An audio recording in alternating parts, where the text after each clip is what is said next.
C'est ici au Texas, à la frontière avec le Mexique, que Donald Trump, acclamé par une foule de supporters, vante la construction du mur à El Paso. Les murs permettraient de sauver des vies, tel est son argument.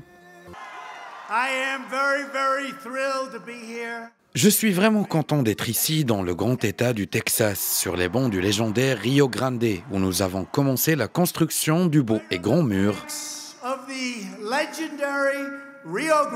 J'aime cet État et j'aime les gens d'ici. Nous avons partagé une grande histoire d'amour ici.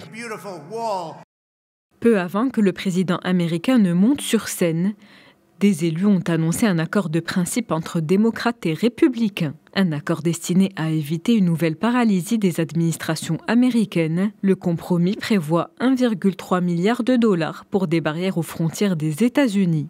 De son côté, Donald Trump ne s'est pas prononcé sur une éventuelle sortie de l'impasse et continue d'exiger le déblocage de près de 5 milliards de dollars pour la construction de son mur. Mur dont la construction reste controversée par beaucoup d'Américains.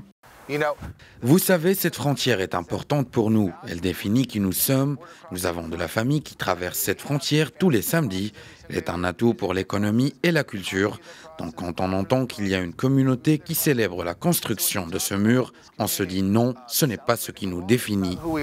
Après un blocage historique de 35 jours, le répit aura été de courte durée et il ne reste déjà plus que 3 jours pour arriver à la date butoir fixée au 15 février, date au-devant de laquelle les États-Unis pourraient replonger à nouveau dans une nouvelle situation de shutdown.